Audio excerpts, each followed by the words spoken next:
Bismillahirrahmanirrahim. Today we will be starting with Unit 1, that is cell. So we will be studying about anatomy of this cell in detail. What is cell? Cell is the structural and functional unit of human body is known as cell. Human body का जो structural unit है and functional unit उसी को कहा जाता है cell और simply the building block of living organism. जितने भी लिविंग ऑर्गेनिजम्स है उसकी बिल्डिंग ब्लॉक को सेल कहा जाता है. So there are two terminologies and the definition of cell. One is structural and the other is functional. Structural means के जो लिविंग ऑर्गेनिज्म की जो बॉडी होती है that will be made up of billions and trillions of cells, and the functional means that every function is performed in the body of living organism at the level of cell. For example, neuron की example हम ले लें. Neuron is the structural and functional unit of nervous system. तो अब जो nervous system है it is anatomically it is made up of billions of neurons. Neurons के three types होते हैं: sensory neuron, motor neuron and mixed neuron. Sensory neuron वो neuron होता है which carry message towards the central nervous system. जो motor neuron होता है तो that neuron which carry message away from the central nervous system to the effector या gland होता है या मसल होगा. और जो मैक्स न्यूरॉन होते हैं they are present in the central nervous system. They may be sensory, they may be motor और they may be inter neurons जो सेंसरी न्यूरॉन और मोटर न्यूरॉन को कनेक्ट करते हैं. तो इधर आप देखें तो जो मैसेज जाता है towards the central nervous system और away from the central nervous system और उनके बीच में जो कनेक्शन है वो भी कर रहा है न्यूरॉन. सो फंक्शन जो है वो हो रहा है eight the level of neuron. और जो स्ट्रक्चर है नर्वस सिस्टम का, ब्रेन एंड स्पाइनल कॉर्ड, तो that is made up of neurons. या एग्जांपल हम ले लें नेफ्रॉन की. Nephron is the structural and functional unit of kidney. अब किडनी जो है that is made up of nephrons. और जो यूरिन जो एक्सक्रीशन होता है तो या सिंथेसिस होता है, प्रोसेस ऑफ यूरिन सिंथेसिस, तो जितने भी स्टेप्स है वो at the level of nephron होते हैं. सो इसलिए cell is the structural and functional unit of all living organisms. The study of structure of human body is called anatomy. Structure, जब human body की structure को हम study करते हैं उस ब्रांच ऑफ मेडिकल साइंसेस को anatomy कहा जाता है. In physiology, physio mean function, we study about the functions, the normal functions of human body. For example stomach को अगर हम स्टडी करते हैं उसके स्ट्रक्चर को स्टडी करते हैं, that is called anatomy.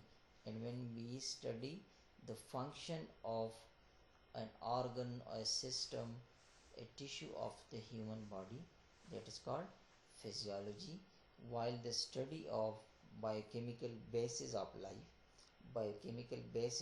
life जिसमें आता है carbohydrates, proteins, lipids, waters, minerals, vitamins, enzymes, इन सारे बायोकेमिकल बेसिस की स्टडी को बायोकेमिस्ट्री कहा जाता है. So cell is the structural and functional unit of all living organisms or the structural and functional unit of human body. So there are three main parts of cell.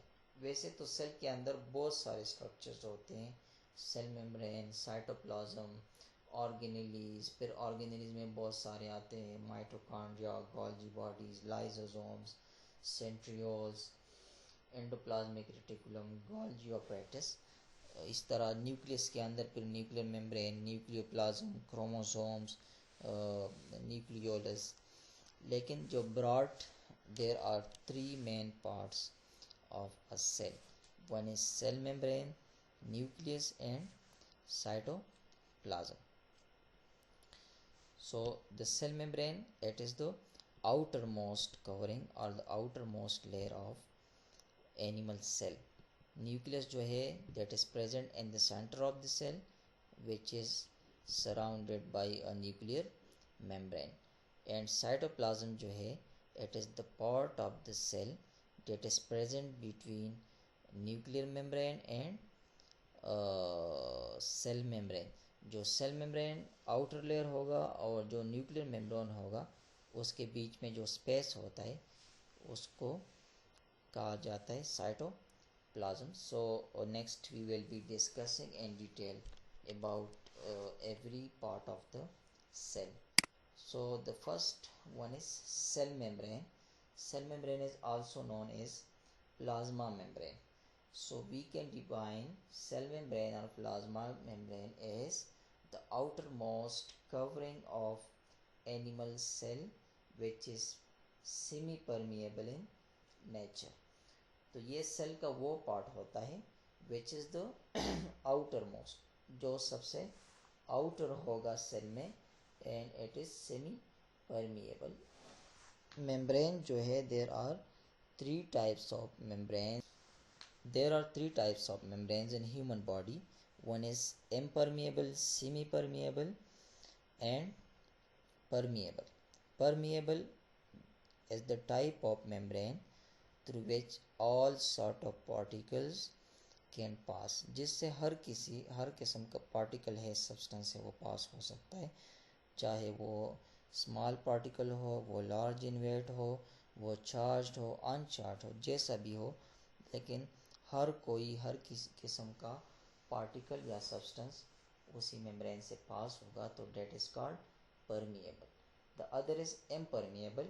Impermeable is the type of membrane through which doesn't allow any particle to pass through it. Impermeable में कोई भी particle, चाहे वो small है, वो large है, वो charged है, अनचार्ज है, उसकी कंपोजिशन क्या है, एट्सेट्रा, तो it will not allow any substance to pass through it. That is called impermeable. Semi permeable is also known as selectively permeable or partially permeable. तो semi permeable, partially permeable और selectively permeable, these are yes, इनकी meaning same ही है कि semi permeable से which will allow some particle to pass through it and doesn't allow other particles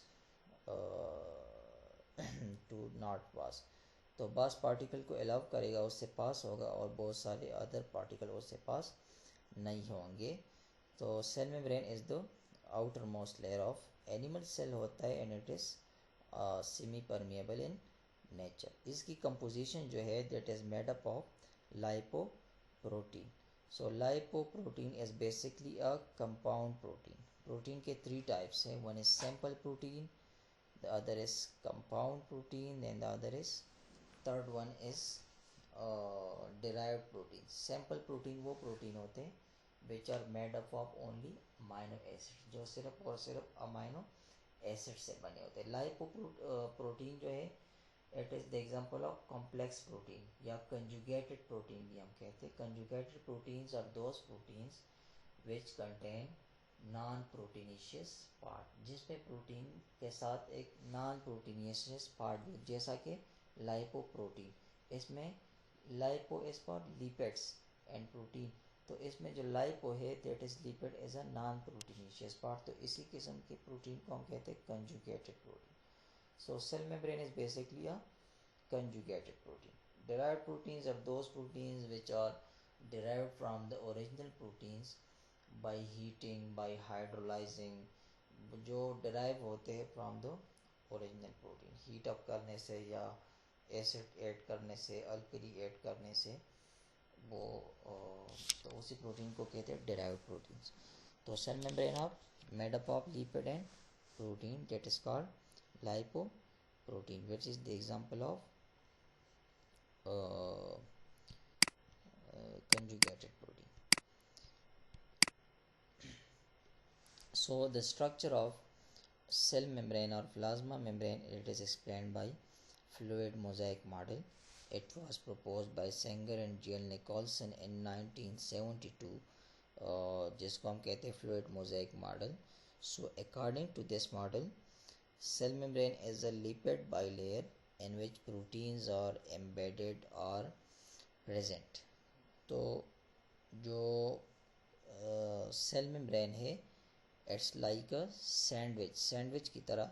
it is a lipid bilayer. इसके दो layers होते हैं, वन इज़ अपर और आउटर एंड इनर और लोअर लेयर होता है, जिट that is made up of lipid. और जो प्रोटीन्स होंगे वो उसमें प्रेजेंट होते हैं या एम्बेडेड होते हैं. तो इसी that is the structure of cell membrane on the basis of fluid mosaic model. Functions of cell membrane, that's all very easy. First one is shape of the cell.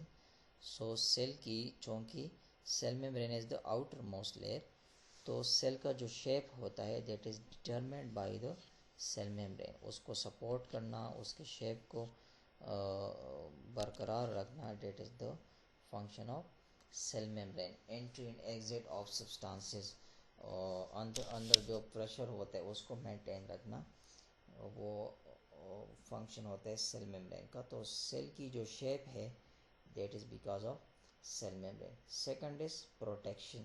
Since it is the outermost layer, so it will help to provide protection to the cell. Third is support. Fourth one is entry of nutrients and substances.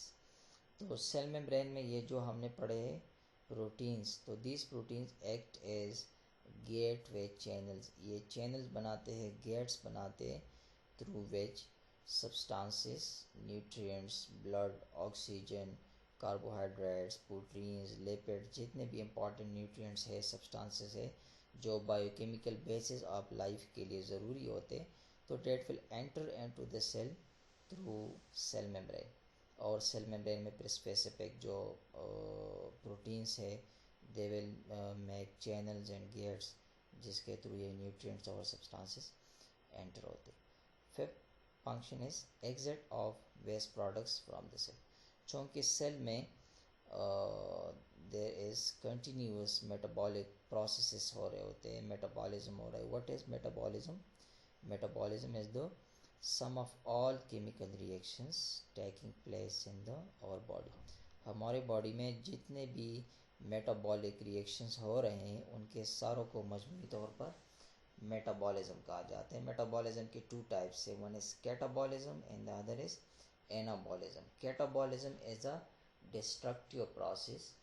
Metabolism का वो type है जिसमें large molecule are broken down into smaller molecule or substances with the release of energy.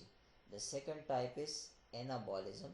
Anabolism is basically constructive metabolism जिसमें small molecules and substances to form large compounds or molecules. So as a result of this metabolism, lots of waste products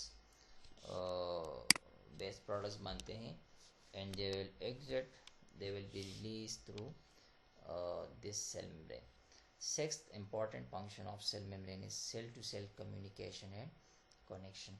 चूँकि cell जो है, जितने भी sales है, they will work in coordination with each other, तो उनके बीच में आपस में connection और communication that is possible because of this cell membrane. The second main part of the cell, that was cytoplasm. So cytoplasm, as I have defined in the start, it is the part of the cell which is present between nuclear membrane and cell membrane. तो ये cell का वो part होता है जो nuclear membrane और cell membrane के बीच में होता है. It is a semi solid in nature, jail like material होता है which is present between nuclear membrane and cell membrane. The liquid part of cytoplasm is called cytosol. इसमें जो है साइटोसोल होगा और लिक्विड पार्ट जो है वो उसको हम कहते हैं साइटोसोल. सो इस लेक्चर में अबाउट न्यूक्लियस मैं मैं पढ़ा देता हूँ, लेकिन वो इसमें जो चेंजेस मैंने किए थे वो सेव नहीं हुए थे, तो वो I will write those for you all, और उसको फिर मैं आप लोगों को प्रोवाइड कर दूँगा। तो साइटोप्लाज्म जो है उसका पढ़ लेते हैं, ख़त्म करते हैं यूनिट को, और उसके जो नोट्स है वो मैं आप लोगों को प्रोवाइड कर दूँगा। तो cytosol is the liquid part of the cytoplasm. तो साइटोप्लाज्म में लिक्विड पार्ट होता है और एक सॉलिड पार्ट होता है। तो सॉलिड इज़ बेसिकली जितने भी ऑर्गेनेलीज होते हैं वो होते हैं, और cytosol it is the liquid part of the cell. Cytoplasm की जो कलर है that is yellowish in colour in animal cell. Cytoplasm की composition 90% cytoplasm is made up of water. 90% जो साइटोप्लाज्म होगा वो वाटर से बनेगा, और 7 to 8% उसमें जो न्यूट्रिएंट्स होते हैं, जो carbohydrates, proteins, lipids, minerals, vitamins, enzymes, ये सब होते हैं, और 2 to 3% वेस्ट प्रोडक्ट्स होते हैं, जैसा कि urea, ammonia, carbon dioxide etcetera. तो 90% water, 7 to 8% nutrients, and 2 to 3% excretory or waste products. So what is the function of cytoplasm? Cytoplasm का function क्या है? So the first function that is very important, transport, कि cell के अंदर एक organelle से दूसरे ऑर्गेनेली में एक वेस्ट प्रोडक्ट को तो ये सारा ट्रांसपोर्ट होगा थ्रू साइटोप्लाज्म। इसके अलावा cytoplasm provide space for organelles. जितने भी ऑर्गेनेलीज होते हैं inside the cells they are present in cytoplasm. What is organelle? Organelle is the subunit of cell which perform a particular function inside the cell. Organelle जो है वो cell का एक सब यूनिट होता है, और हर ऑर्गेनेली का अपना एक स्पेसिफिक फंक्शन होता है। उसके बहुत सारे एग्जांपल्स है। राइबोसोम्स एक ऑर्गेनेली है which is involve in protein synthesis. Mitochondria energy synthesis for the cell करता है, जिसकी वजह से mitochondria is known as powerhouse of the cell. इसके अलावा rough endoplasmic reticulum involve in protein synthesis. Smooth endoplasmic reticulum involve in lipid synthesis. Lysosomes जो cell के अंदर जितना भी प्रोसेस ऑफ डाइजेशन होता है उसमें इन्वॉल्व होता है। तो हर एक ऑर्गेनेली का अपना एक स्पेसिफिक फंक्शन होगा। तो साइटोप्लाज्म का ये एक मेन इम्पॉर्टेंट फंक्शन है कि it provide space for the organelles. इसके अलावा support to the cell. Cell के अंदर सेल को सपोर्ट जो है वो भी प्रोवाइड करता है साइटोप्लाज्म, क्योंकि साइटोप्लाज्म के अंदर इंटरकनेक्टेड ट्यूब्यूल्स होते हैं, चैनल्स होते हैं, and they will provide support to the cell. The other function of cytoplasm that is जितने भी metabolic processes होते हैं, metabolic activities होते हैं, they take place inside the cytoplasm. जैसा कि respiration में is a process in which oxygen combine with food with carbohydrates and give energy in the form of ATP plus carbon dioxide and water. अब जो respiration का पहला step होता है glycolysis, that takes place inside the cytoplasm. तो ये 3-4 main important functions है cytoplasm के। Number 1 space for organelles, support to the cell, transport, and space for metabolic activities. The third part about cytoplasm that is nucleus. Third part of the cell that is nucleus. Nucleus is present in the center of animal cell, and it will be present at the side or periphery of the cell in plant cell. क्योंकि plant cell में vacuole होता है in the center of the cell, that's why the nucleus is pushed to a side. So nucleus is present in the center of animal cell. Nucleus के चार main parts होते हैं in animal cell.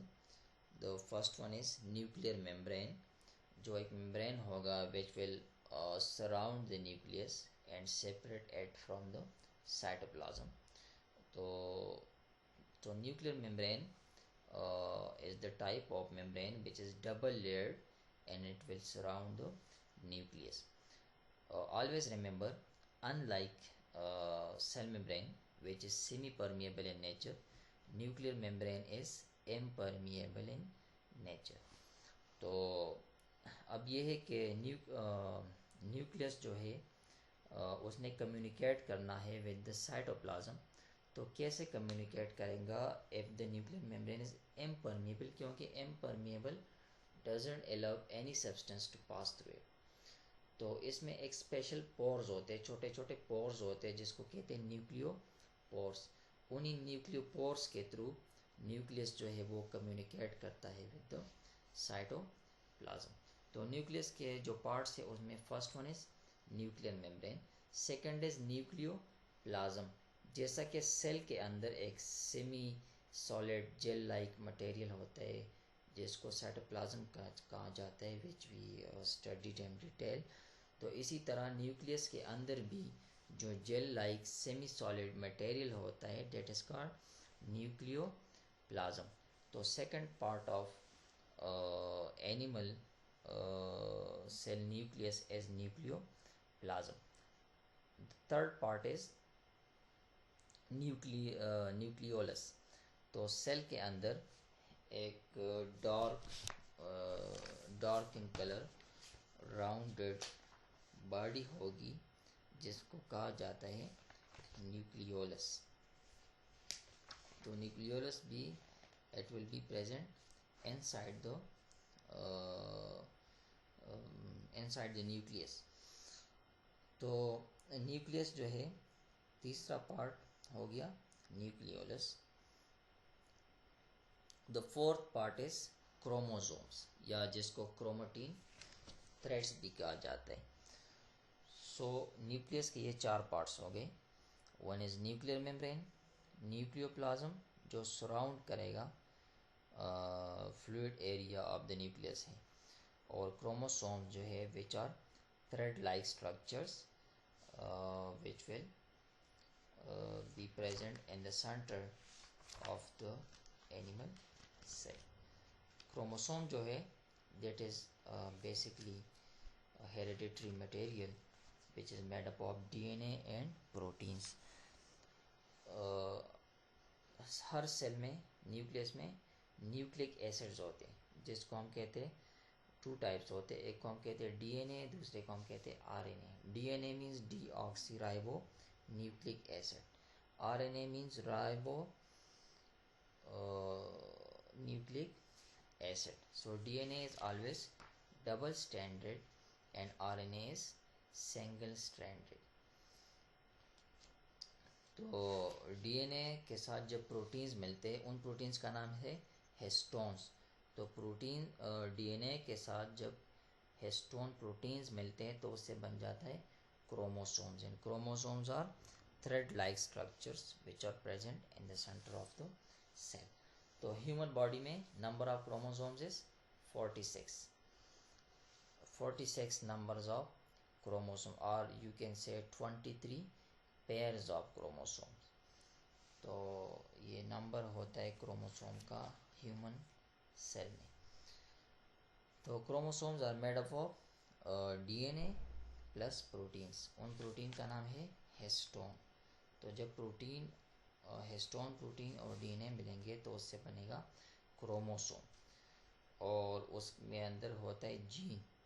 Gene जो है it is a hereditary material जो which will control the transfer of genetic material, genetic properties from parents to their offspring. Parents से offsprings में जितने भी कैरेक्टरिस्टिक चाहते हैं, फॉर एग्जांपल हाइट, कलर या अदर प्रॉपर्टी, जितने भी कैरेक्टरिस्टिक्स हैं, तो genes are responsible for those characteristics to फ्रॉज from one place from the parents to their offspring. तो it is gene is basically the basic unit of genetic material. और जो gene की location होती है डेट इज ऑन क्रोमोसोम. तो location of gene on chromosome is called locus. जिस point पे chromosome के ऊपर जीन पड़ा होता है उस पॉइंट को कहते हैं लोकस. इसके अलावा जो राइबो न्यूक्लिक एसिड है दैट इज सिंगल स्ट्रैंडेड. उस आरएनए राइबो न्यूक्लिक एसिड के 3 टाइप्स है: messenger RNA, ribosomal RNA and transfer RNA. Messenger RNA it carries message from DNA to ribosome. Messenger RNA का function है कि वो message को carry करेगा डीएनए से राइबोसोम्स को. Transfer RNA it will transfer amino acid to ribosomes for protein synthesis. जो transfer RNA है वो स्पेसिफिक अमाइनो एसिड को लेके राइबोसोम्स तक ट्रांसफ़र करेगा और वही अमाइनो एसिड यूज होंगे in the process of protein synthesis. Third type of RNA that is ribosomal RNA. It is present in ribosome and is essential for protein synthesis. तो जो ribosomal RNA है नाम से ज़ाहिर ये बनाएगा ribosome. Transfer RNA will transfer amino acid to the ribosomes for protein synthesis. Messenger RNA नाम से ज़ाहिर है it will carry message from DNA to ribosomes for determining the sequence of amino acid in that protein. So this is about all about the cell. Thank you.